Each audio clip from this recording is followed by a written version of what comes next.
안녕하세요. 네, 반갑습니다.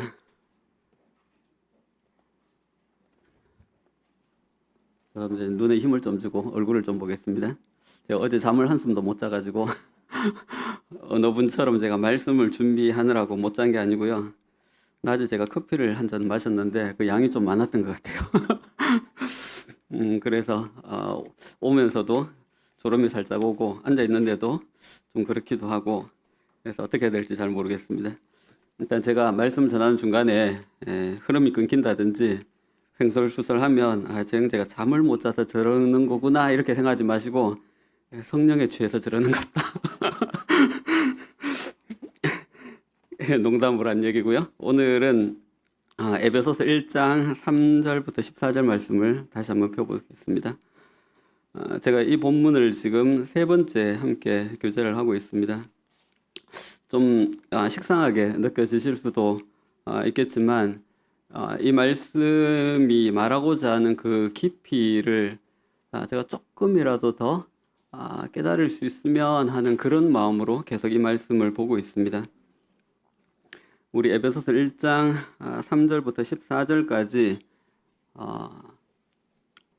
한 절씩 형제 자매님들 번갈아 가면서 한번 읽어보도록 하겠습니다. 예. 오늘은 자매님들부터 먼저 읽고 그 다음에 형제님들이 4절 읽고 이렇게 한번 같이 한번 읽어보겠습니다. 자, 시작. 찬송하리로다 하나님 곧 우리 주 예수 그리스도의 아버지께서 그리스도 안에서 하늘에 속한 모든 신령한 복을 우리에게 주시되 곧 창세전에 그리스도 안에서 우리를 택하사 우리로 사랑 안에서 그 앞에서 거룩하고 흠이 없게 하시려고 그 기쁘신 뜻대로 우리를 예정하사 예수 그리스도로 말미암아 자기의 아들들이 되게 하셨으니 이는 그가 사랑하시는 자 안에서 우리에게 거저주시는 바 그의 은혜의 영광을 찬송하게 하려는 것이라. 우리는 그리스도 안에서 그의 은혜의 풍성함을 따라 그의 피로 말미암아 속량 곧 죄사함을 받았느니라. 이는 그가 모든 지혜와 총명을 우리에게 넘치게 하사 그 뜻의 비밀을 우리에게 알리신 것이요 그의 기뻐하심을 따라 그리스도 안에서 때가 찬 경륜을 위하여 예정하신 것이니 하늘에 있는 것이나 땅에 있는 것이 다 그리스도 안에서 통일되게 하려 하심이라. 모든 일을 그의 뜻의 결정대로 일하시는 이의 계획을 따라 우리가 예정을 입어 그 안에서 기업이 되었으니 이는 우리가 그리스도 안에서 전부터 바라던 그의 영광의 찬송이 되게 하려 하심이라.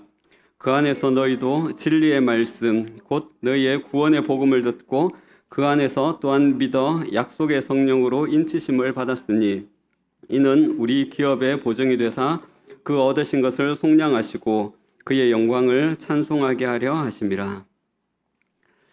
지난번에 두 번의 말씀을 통해서 이 말씀을 통해서 하나님께서 우리에게 주신 그 복에 대해서 생각해 봤습니다. 하나님께서 우리에게 하늘에 속한 모든 신령한 복을 우리에게 주셨습니다. 그래서 제가 하나님께서 우리에게 주신 복 세 가지를 말씀을 드렸습니다. 첫 번째는 우리가 하나님의 아들들이 되었고요, 자녀가 되었습니다. 두 번째는 우리가 죄사함을 받았고요, 세 번째는 약속의 성령으로 인치심을 받았습니다. 이 세 가지 다가 하나하나가 어떻게 보면 우리가 상상할 수 없는 범위에 있는, 우리의 상상을 훨씬 벗어난 범위에 있는 것들이기 때문에 이 땅에서 우리가 이걸 다 이해할 수 있는 참 어려운 것 같아요. 근데 분명한 것은 이게 하나님께서 우리에게 주신 복입니다. 그렇죠? 복은 주는 분의 그 뭐라 그래야 되나, 그 크기에 따라서 선물이 달라지잖아요. 그렇죠? 하나님께서 우리한테 주신 것이라면 아마 가히 우리가 우리의 상상을 초월하는 그와 같은 결과를 우리는 나중에 맞이하게 될 것입니다. 오늘은 8절부터 12절까지의 말씀을 보려고 합니다. 지난번에 이 말씀을 쭉 보면서 이 말씀이 우리가 받은 두 번째 복, 죄사함과 관련이 있기도 하지만 또 한편으로는 이 말씀이 성경의 또 다른 어떤 큰 주제를 이야기하고 있었기 때문에 함께 이야기하기가 어려워서 이 부분을 건너뛰고 넘어갔었습니다. 그래서 오늘은 8절부터 12절 사이에 있는 말씀을 중심으로 해서 함께 교제하도록 하겠습니다. 이 다섯 구절의 이 말씀을 제가 이해하기 위해서 그 세 개의 단어를 통해서 이 본문을 좀 이해하려고 합니다. 첫 번째는 9절 말씀해 보시면 그 뜻의 비밀을 우리에게 알리신 것이요. 비밀이라는 단어가 나오겠습니다. 비밀. 첫 번째는 비밀이라는 단어를 통해서 이 말씀을 좀 이해를 하려고 할 거고요. 두 번째는 계시. 이 본문에는 나오지 않지만 계시라는 그 단어를 통해서 이 본문을 살펴볼 겁니다. 세 번째는 9절에 나오는 경륜이라는 단어를 통해서 이 본문을 접근해 보려고 합니다. 이 비밀은 9절 말씀처럼 그 뜻의 비밀을 우리에게 알리신 것이요. 이 비밀은 그 흠정역에는 KJV에는 신비라고도 이렇게 번역이 되어 있습니다. 감추어져서 알려지지 않는 것이 비밀이죠, 그렇죠? 그런데 에베소서 3장 9절에는 어떻게 말씀하고 있냐면 하나님 속에 감추어졌던 비밀 이렇게 표현을 하고 있습니다. 이 비밀은 하나님 속에 감추어져 있던 거예요. 다시 말해서 하나님 마음 속에 있던 겁니다. 하나님 마음 속에 있으니까 누구만 알까요? 하나님만 알고 계신 것이었어요. 그게 비밀이었어요. 그리고 골로새서 1장 26절에는 이렇게 이 말씀이 또 나옵니다. 이 비밀은 만세와 만대로부터 감추어졌던 것이라고 이렇게 기록하고 있습니다. 이 비밀은 만세와 만대로부터, 그러니까 영원 전부터 모든 세대에 걸쳐서 감추어져 있던 것입니다. 다시 말해서 이 비밀은 사람들에게는 알려지지 않았던 비밀이었습니다. 다시 말해 이 9절에 나와 있는 이 비밀을 다시 한번 정리하면 이 비밀은 하나님 속에 감추어져 있었고요. 그리고 만세와 만대로부터 사람들에게는 알려진 적이 없었던 그와 같은 것이었습니다. 하나님만 알고 계신 그와 같은 비밀인 것이죠. 그런데 이 9절 말씀을 보시게 되면 그 뜻의 비밀을 우리에게 알리신 것이요 이렇게 기록하고 있습니다. 비밀이었는데 하나님 마음 속에만 있고 이전까지 사람들에게 알려진 적이 없던 비밀이었는데 그것이 어떻게 되었다고요? 그 뜻의 비밀을 우리에게 알리신 것이요. 우리에게 알리신 것, 알려졌다. 그 비밀이 알려졌다라고 그렇게 기록하고 있습니다. 누구에게 알려졌다고요? 네, 우리에게. 여기서 우리가 누구죠? 네, 우리이기도 하지만 처음에 편지를 쓰고 있는 바울과 또 이 편지를 받고 있는 에베소 성도들을 이야기하는 거겠죠. 1차적으로. 그렇죠? 그러니까 우리도 같이 포함이 되는 거죠. 다시 말해서 이 비밀이 누구에게 알려졌냐 하면 성도들에게 이 비밀이 알려진 거예요. 하나님 속에 있어서 하나님만 알고 계시고 사람들이 알지 못하는 그 비밀이 어느 날 알려졌는데 누구에게 알려졌냐 하면 성도들에게 그 비밀이 알려진 거예요. 그런데 이 비밀이 성도들에게 알려졌는데 그렇다면 성도가 아닌 사람들은 여전히 그 비밀을 모르고 있는 거예요. 그렇죠? 비밀은 비밀인데 이 비밀이 알려졌는데 그 비밀을 아는 사람도 있고 모르는 사람도 지금 이 세상에 함께 이 땅에 존재하고 있는 것입니다. 그런데 오늘날은 미디어나 뭐 인쇄술 이런 것들이 워낙 발달해 있기 때문에 세계 아마 어느 곳에서든 사람들은 이 예수님에 대해서 들어봤을 거예요. 그렇죠? 모르는 사람이 없을 거예요. 그런데 그 중에서 어떤 사람들은 예수님을 정말 마음으로 믿고 따르는 사람들이 있는 반면에 또 어떤 사람들은 그 예수님을 여전히 알지 못하는 사람들이 지금 함께 어울려서 함께 섞여서 살아가고 있는 것입니다. 그래서 여전히 비밀인 사람들이 있는 거예요. 복음서에도 말씀해 보시면 천국의 비밀에 대해서 이렇게 말씀하시잖아요. 천국의 비밀을 아는 것이 너희에게는 허락되었으나 저희에게는 아니 되었나니 이렇게 기록하고 있습니다. 그렇죠? 어떤 사람들은 이 비밀을 알고 있는데 어떤 사람들은 여전히 비밀로 남아 있는 거예요. 이 비밀이 공개가 되었는데 여전히 어떤 사람들에게는 비밀인 거예요. 참 이상하죠, 그렇죠? 하나님 속에 감춰져 있던 그 비밀, 하나님만 알고 계시던 그 비밀이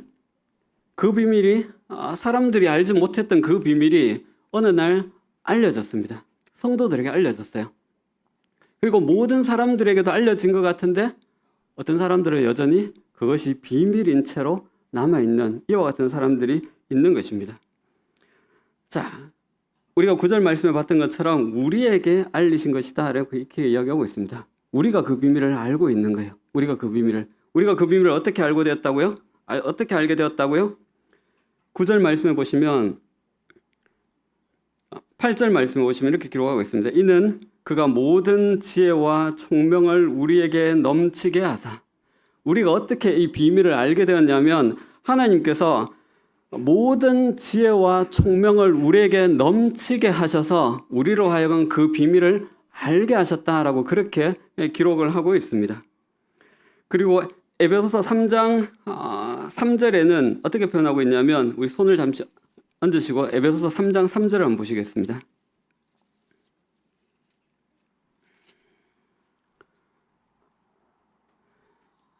같이 한번 읽어보겠습니다. 시작. 곧 계시로 내게 비밀을 알게 하신 것은 내가 먼저 간단히 기록함과 같으니. 저 바울은 이렇게 이야기합니다. 바울 자신도 비밀을 알게 됐는데 어떻게 알게 됐냐면 계시로 내게 하나님께서 비밀을 알게 하셨다라고 그렇게 기록하고 있습니다.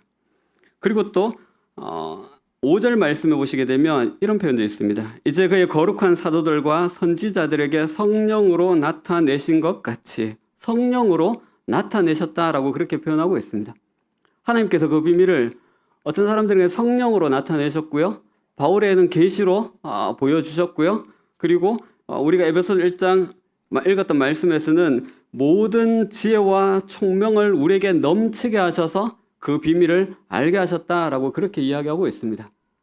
그래서 이 세 가지 표현은 각각 다 표현이 다른데 같은 의미라고 할 수가 있는 것이죠.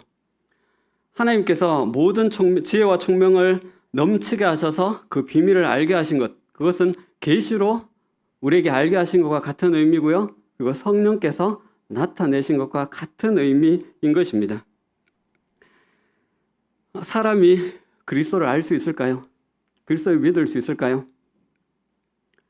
그 대답은 예스이기도 하고 노이기도 합니다. 사람은 그리스도를 알 수도 있고요. 모를 수도 있습니다.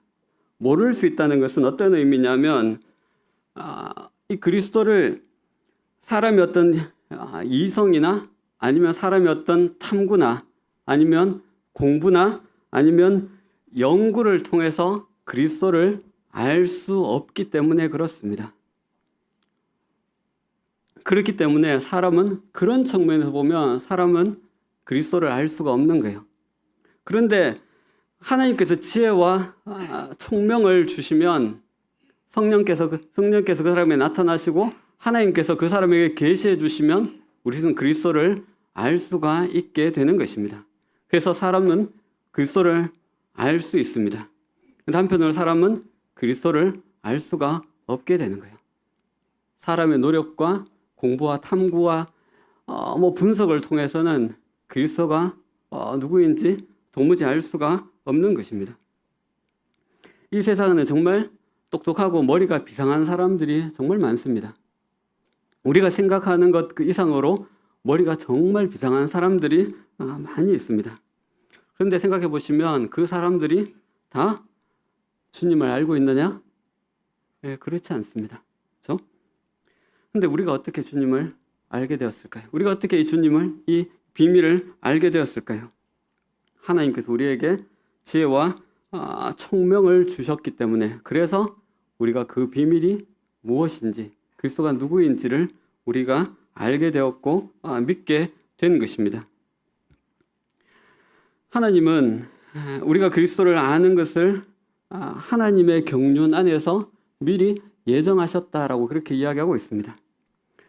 우리가 주님을 알게 되는 것은 창세전에 우리가 이 세상에 존재하기도 전에 하나님께서 이미 하나님의 마음에 이미 생각을 하시고 예정을 하신 일이었습니다.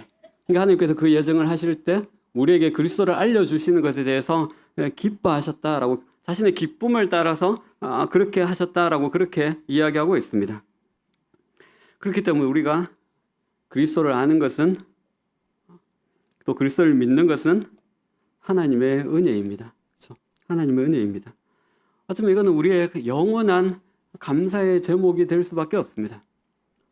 저는 예배 시간에 올 때마다 가장 많이 생각나는 게 그 부분입니다. 내가 어떻게 주님을 알게 되었고 주님을 믿게 되었을까? 이걸 생각할 때마다 아이러니해요. 저는 주님을 찾지도 않았거든요. 교회 가고 싶은 마음도 없었거든요. 그리고 한편으로 보면 거기에 반박하고 그랬던 사람이거든요. 그런데 그런 제가 이 자리에 앉아 있는 거예요. 그런 저 자신을 볼 때마다 참 신기한 거예요. 이게 어떻게 이렇게 됐지? 어떻게 내가 이 자리에 앉아 있게 되었지? 어떻게 내가 주님을 믿게 되었지? 내가 어떻게 주님을 알게 되었지? 이런 걸 생각하게 되면 이건 하나님의 은혜다라고 이야기할 수밖에 없는 거예요. 그리고 주님을 아는 것은 하나님의 은혜입니다. 그렇죠? 하나님의 은혜입니다. 우리의 영원한 예배 시간에 하나님 앞에 감사를 드려야 되는 감사의 제목입니다. 그리고 세 번째는 경륜입니다. 경륜.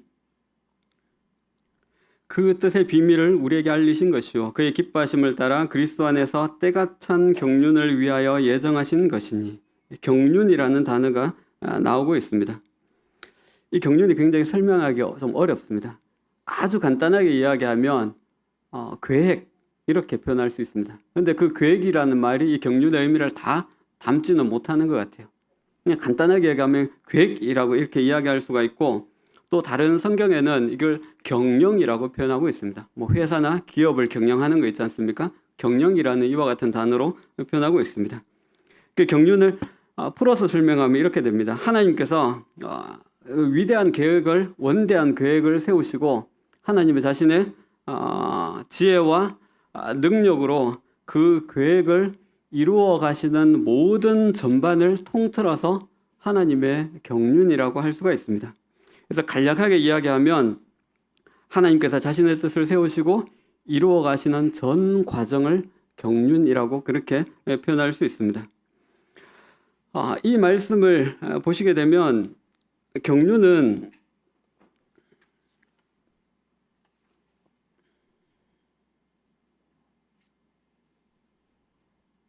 중량을 하나 빼먹고 그냥 그대로 지나와 버렸네요. 넘어가겠습니다. 제가 이렇습니다 지금. 제가 하나님의 비밀에 대해서 이야기하는데 비밀이 뭔지 다 아시겠죠, 그렇죠? 예, 그리스도입니다, 그렇죠? 그리스도. 잠깐 좀 찾아보고 갈게요. 그러면 제가 뒤에 막 섞여서 이야기해가지고 아마 다 아셨으리라 생각이 되는데 이 비밀이 무엇이냐면 우리 골로새서 1장 27절 말씀 한번 펴보시겠습니다.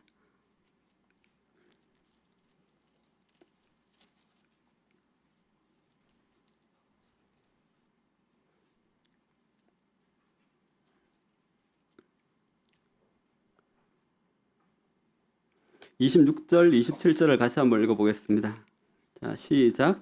이 비밀은 만세와 만대로부터 감추어졌던 것인데 이제는 그의 성도들에게 나타났고 하나님이 그들로 하여금 이 비밀의 영광이 이방인 가운데 얼마나 풍성한지를 알게 하려 하심이라. 이 비밀은 너희 안에 계신 그리스도시니. 그렇죠? 이 비밀은 너희 안에 계신 그리스도시니. 이 비밀은 그리스도를 이야기하고 있는 것입니다. 26절에서 이 비밀은 만세와 만대로부터 감추어졌었습니다. 그런데 이제는 그의 성도들에게 나타났고 성도들에게 알려진 바 된 거예요. 우리에게 알려진 바 된 거예요.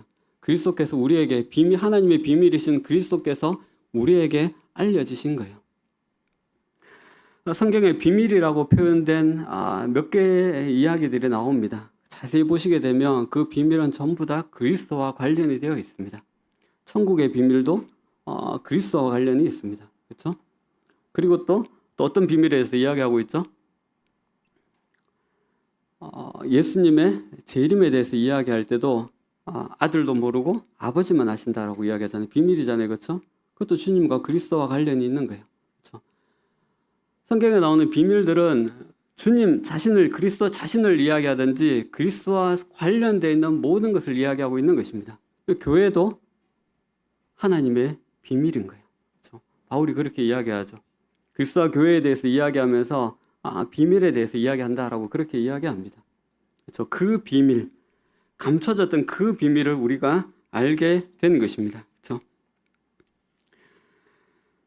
근데 9절 말씀을 보시게 되면 이제 다시 경륜으로 넘어가세요. 하나님께서 하나님의 비밀이신 그리스도를 우리에게 알게 하신 것은 때가 찬 경륜을 위하여 예정하신 것이다 라고 그렇게 기록을 하고 있습니다. 우리가 그리스도를 아는 것, 그리스도를 믿는 것, 더 쉽게 얘기하면 우리가 구원받은 것, 그것은 어떻게 보면 경륜보다는 작은 개념이라고 할 수 있습니다. 그렇죠? 구원과 우리가 받은 구원과 이 경륜을 비교했을 때 어느 게 더 큰 개념일까요? 그렇죠? 하나님의 경륜이 훨씬 큰 개념인가요? 그렇죠? 하나님의 경륜 안에 우리가 구원받은 것이 포함이 되어 있는 거예요. 우리는 우리가 받은 구원이 너무나 크고 중요하기 때문에 이게 마치 세상에서 제일 중요한 것처럼 성경이 이야기하는 것 중에 제일 중요한 것처럼 그렇게 생각을 하는 경향들이 있습니다. 그런데 자세히 보시게 되면 하나님 측면에서 보시게 되면 우리가 받은 그 구원이 하나님의 큰 계획 안에 포함되어 있는 거예요. 그래서 우리가 받은 구원에 대해서 제대로 이해를 하려고 하면 하나님의 경륜 안에서 우리가 받은 구원이 무엇인지를 우리가 찬찬히 살펴봐야 될 필요가 있습니다. 어떤 교단이나 사람들은 이 구원이 너무나 중요하기 때문에 그것을 너무 많이 강조를 합니다. 너무 많이 강조를 하고 또 이 구원을 성경의 모든 것을 이 구원의 관점으로 해석하고 보는 그와 같은 경향성을 가진 사람들이 있습니다. 그렇게 되면 자칫 잘못하면 오류에 빠질 수도 있습니다. 그렇죠? 또 한편으로는 조금 편협된 이와 같은 시각들을 가질 수가 있습니다. 우리가 구원을 제대로 잘 이해하려고 하면 하나님의 경륜 안에서 하나님의 원대한 그 뜻 안에서 구원의 의미를 우리가 구원받은 그것을 우리가 생각하고 바라봐야 될 필요가 있는 것입니다. 하나님의 경륜 안에서 이 구원을 바라보게 되면 전혀 다른 시야를 갖게 되고요. 또 전혀 다른 결과들이 우리의 삶에 나타나게 되는 것입니다. 구원이 중요하지 않다고 이야기한 거 아닙니다. 굉장히 중요합니다. 굉장히 중요하지만 그 구원을 하나님의 계획 안에서 바라볼 필요가 있다는 것입니다. 이런 의미입니다.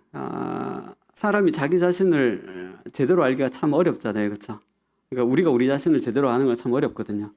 교회 안에서도 똑같습니다. 교회 안에서 내가 나 자신을 제대로 보려고 하면 그냥 독립되어 있는 나 자신을 보는 게 아니라 교회 안에 한 지체로 존재하고 있는 나를 봐야지만 그때 우리가 어떤 사람인지를 제대로 알게 되는 것입니다.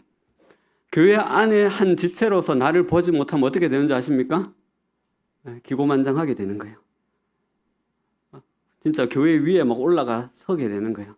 근데 교회 안에 있는 나 자신을 보게 되면 다윗이 고백한 것처럼 하나님 나라의 문지기로 있는 것도 만족하고 좋사오니라는 그런 고백과 하나님 앞에 낮아진 자신의 모습을 찾게 되는 것입니다.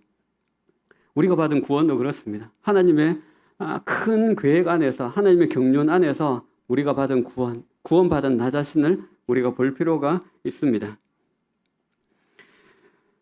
그러면 때가 찬 경륜이라고 그렇게 표현하고 있죠. 하나님께서 큰 계획을 가지고 계셨는데 이제 그 위대한 뜻을 이루시고자 하는 때가 꽉 찬 거예요. 때가 꽉 찬 거예요. 하나님께서 가지고 계신 원대한 계획을 이루시고자 하는 그 때가 꽉 찬 거예요. 그 때가 찼을 때 누가 오셨죠? 그리스도께서 이 세상에 오신 것입니다. 때가 꽉 찼을 때 하나님의 비밀이신 그리스도가 이 땅에 오셨고요. 십자가에 달려서 돌아가시는 것입니다. 그리고 하나님께서 우리에게 지혜와 총명을 넘치게 하셔서 그 그리스도를 우리로 하여금 알게 하신 것입니다. 하나님의 마음에 있는 계획이 주님께서 이 땅에 오심으로 실행에 옮겨진 것입니다. 그리고 또 그 계획이 가시적으로 사람들에게 보여지게 된 것입니다. 자, 그렇다면 하나님의 이 경륜이 무엇일까요? 하나님의 이 큰 계획이 무엇일까요? 하나님의 위대한 계획이 무엇일까요? 10절 말씀을 한번 보시겠습니다. 10절 말씀을 같이 한번 읽어보겠습니다. 자, 시작. 하늘에 있는 것이나 땅에 있는 것이 다 그리스도 안에서 통일되게 하려 하심이라. 이것이 하나님께서 하나님 마음에 품고 계신 하나님의 원대한 계획이십니다. 하늘에 있는 것이나 땅에 있는 것이 다 그리스도 안에서 통일되게 하려 하심이라. 이게 표준 세번역에는 이렇게 기록을 하고 있습니다. 정확하게 이렇게 기록하고 있습니다. 하나님의 경륜은 이렇게 시작하고 있습니다. 하나님의 경륜이 무엇인지를 분명하게 설명을 하고 있는 것입니다. 하나님의 경륜은 때가 차면 하늘과 땅에 있는 모든 것을 그리스도 안에서 그분을 머리로 하여 통일시키는 것입니다. 하나님의 경륜이 무엇이라고요? 때가 차면 하늘과 땅에 있는 모든 것을 그리스도 안에서 그리스도를 머리로 하여 통일되게 하는 것, 그것이 하나님께서 가지고 계신 하나님의 원대한 계획이라는 것입니다. 통일된다는 것은 하나로 모으는 것을 이야기합니다. 예수님께서 머리가 되시고 그 머리 아래 모아지는 것을 이야기하는 것입니다. 이게 통일된다는 것은 그런 의미가 있습니다. 어떤 사람이 앞에서 뭘 발표를 하고 난 후에 여러 가지를 많이 이야기하잖아요, 그렇죠? 그리고 제일 마지막에 이제 그것을 정리하기 위해서, 그 내용을 정리하기 위해서 자기가 이야기하고자 했던 그 하나의 주제를 설정하고 그 모든 내용들을 그 주제에 맞게 질서 있게 정렬해 가는 것을 통일되게 한다라는 그와 같은 의미가 있습니다. 하나님의 경륜은 그리스도를 기점으로 그 아래 모든 것이 질서 있게 정렬되는 것을 의미합니다. 다시 말해서 그리스도를 통해서 그리스도를 중심으로 회복되는 것, 그것이 하나님께서 가지고 계신 하나님의 계획입니다. 이것을 다르게 빌립보서에는 이렇게 표현하고 있습니다. 우리 빌립보서 2장 말씀을 한번 보시겠습니다.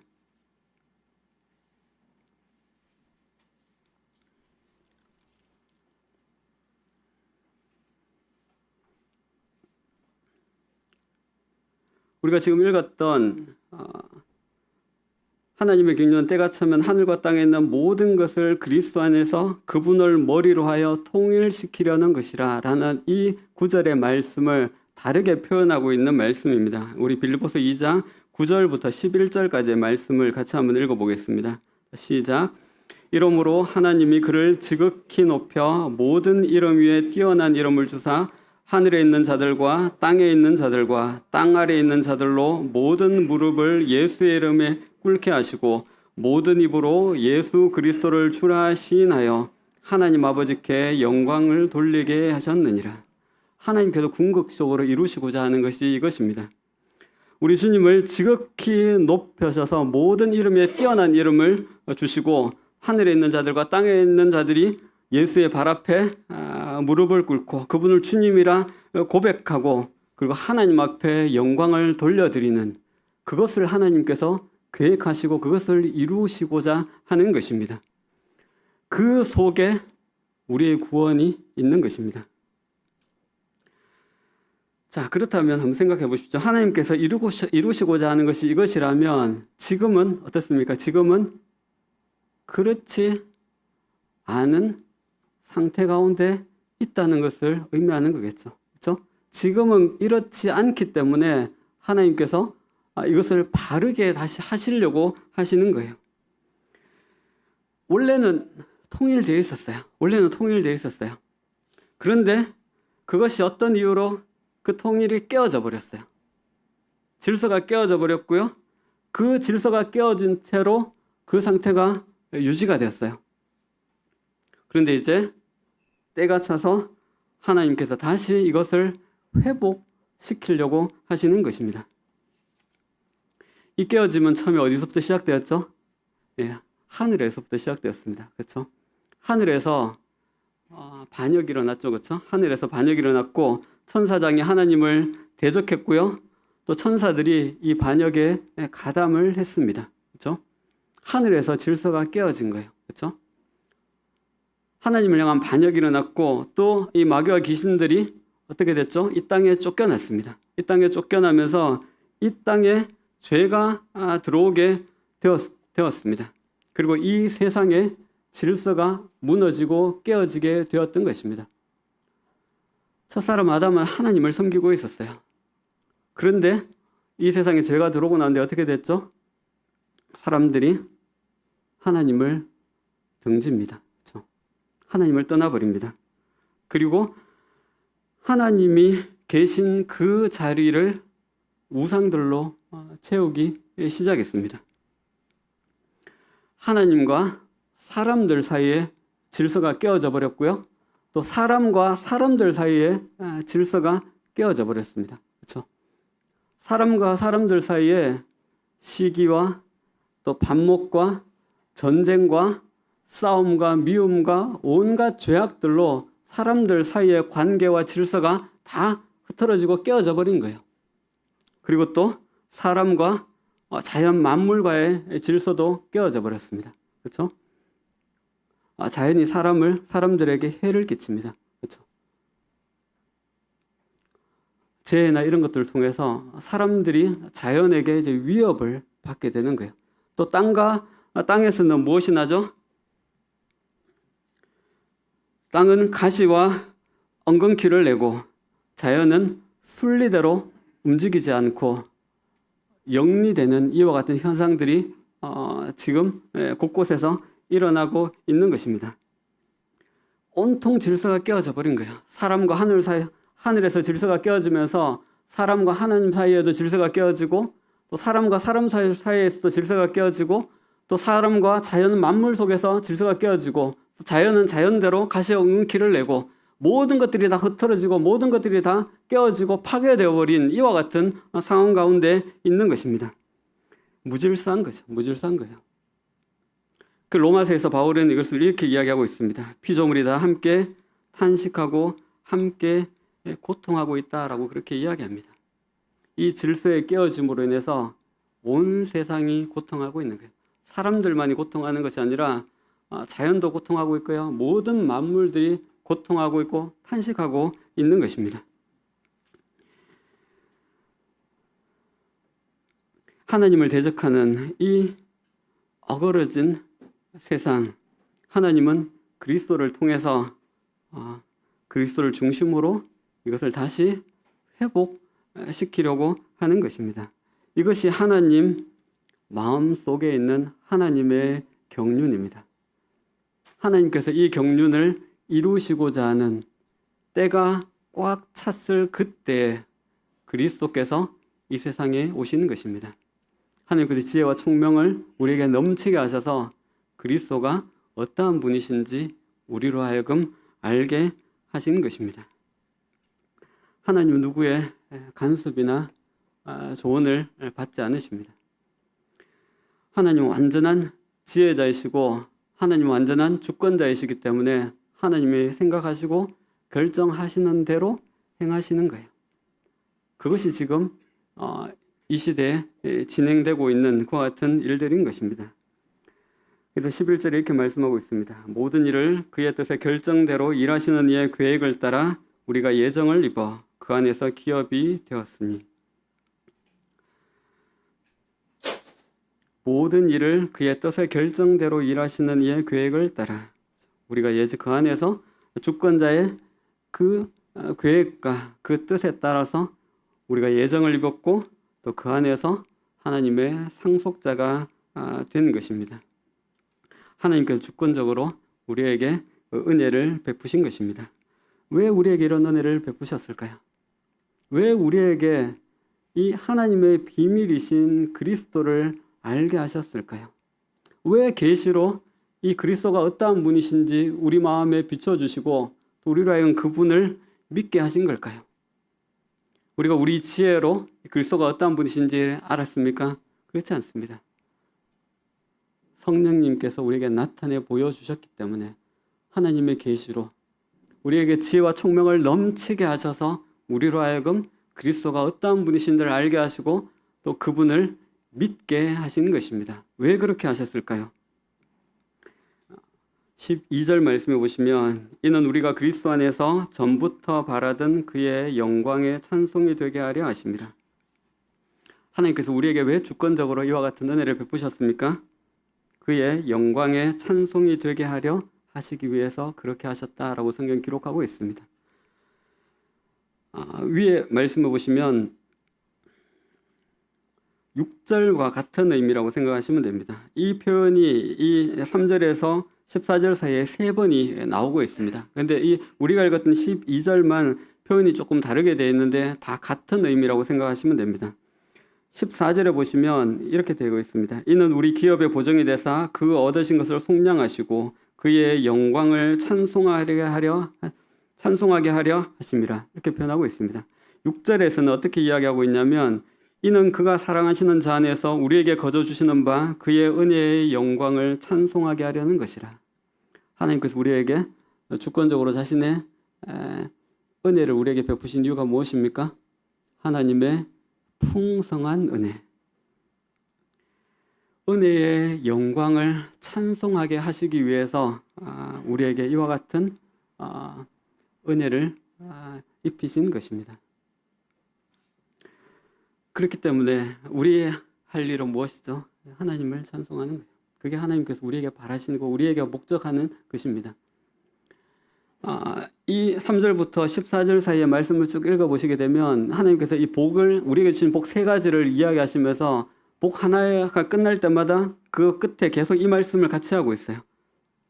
첫 번째 복을 이야기하면서 6절에서 그의 은혜의 영광을 찬송하게 하려는 것이라, 이렇게 표현하고 있고요. 두 번째 복에 대해서 우리에게 이야기하시면서 우리의 죄사함에 대해서 이야기하시면서 12절에 이는 우리가 그리스도 안에서 전부터 바라는 그의 영광의 찬송이 되게 하려 하심이라. 하나님의 찬송할 것을 이야기합니다. 그리고 또 세 번째 복, 성령님을 우리에게 인치신 그 복에 대해서 이야기하면서 14절에 그의 영광을 찬송하게 하려는 것이라, 이렇게 이야기하고 있습니다. 이게 어떤 모습이죠? 하나님께서 하나님의 경륜 안에서 하나님께서 이루시고자 하는 거예요. 지금 이 세상은 어떻습니까? 모든 것이 다 어그러져 있는 거예요. 모든 것이 다 어그러져 있고 하나님을 하나님으로 사람들이 여기지 않고요. 하나님 앞에 감사치도 않고요. 하나님 앞에 영광을 돌리지도 않습니다. 그런데 이 가운데, 이 세상 가운데 하나님을 하나님으로 인정하고 하나님의 이름을 높이고 또 하나님께 영광을 돌리는 사람들이 있는 거예요. 그 사람들이 우리입니다. 그렇죠? 우리입니다. 세상 모든 사람들 가운데서 우리만 지금 그 일을 할 수 있는 사람으로 하나님께서 부르신 것입니다. 영광스러운 것이죠. 그렇죠? 시간이 없어서 뒤에 부분을 제가 못하게 될 것 같은데요. 하나님의 경륜 안에서 하나님의 교회가 가지고 있는, 교회가 차지하고 있는 위치, 또 교회가 가지고 있는 역할, 책임, 이와 같은 부분들을 생각하게 되면 하나님께서 우리를 부르신 것이 얼마나 참 영광된 일인가라는 그와 같은 생각들을 하게 됩니다. 하나님은 우리를 자신의 큰 계획 속에서 우리를 부르셨습니다. 하나님의 큰 계획은 무엇이죠? 그리스도를 통해서 그리스도를 중심으로 모든 것이 회복되는 것입니다. 교회는, 우리는 그 회복된 그 모습을 이 세상에 보여주고 있는 거예요.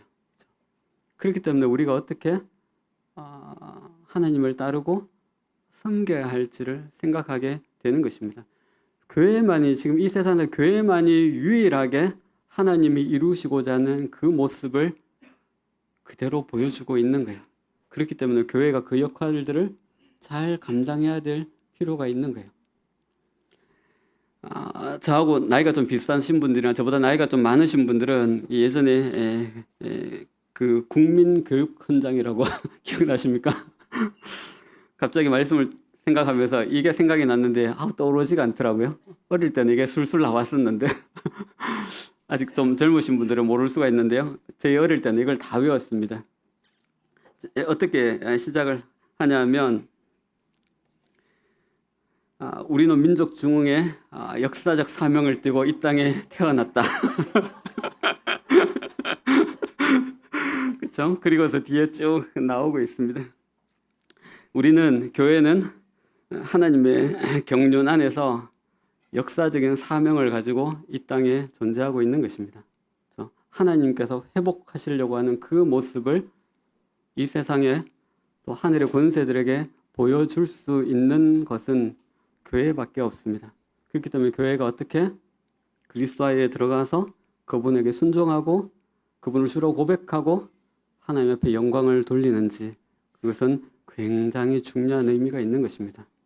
우리 각자에게 그것은 굉장히 중요한 의미가 있는 것입니다. 이것이 하나님께서 교회를 통해서, 우리를 통해서, 나를 통해서 세상과 권세자들에게 보여주기를 원하시는 것입니다. 우리가 주님을 주로 고백한 것처럼 우리가 그렇게 보여지고 살아갈 수 있으면 좋겠습니다. 그렇게 기도하겠습니다.